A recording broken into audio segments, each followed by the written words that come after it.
खबर देंगे आपको। कराची में हॉक्स बे टर्टल बीच के करीब समंदर में डूबने वाले 6 अफराद को बर वक्त बचा लिया गया है। नीम बेहोशी की हालत में निकाले जाने वाले 2 अफराद को सिविल अस्पताल मुंतकिल कर दिया गया है। मजीद जानते हैं डॉन न्यूज़ के रिपोर्टर मोहम्मद बिलाल खान से। बिलाल, अपडेट कीजिएगा, मजमूई तौर पर कितने अफराद को बचाया गया है और उनकी हालत कैसी बताई जा रही है? नंबर N9 के करीब समंदर में डूबने वाले 6 अफराद को अब बर वक्त बचा लिया गया है।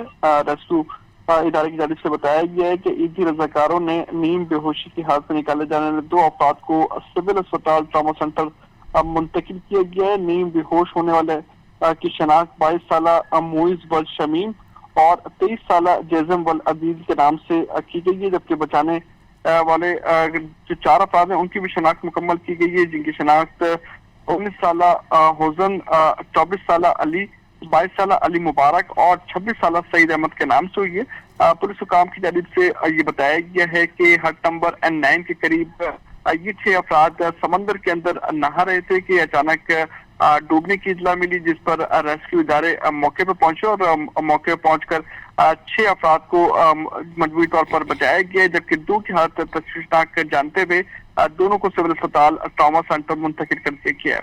जी, बहुत शुक्रिया मोहम्मद बिलाल खान आपका।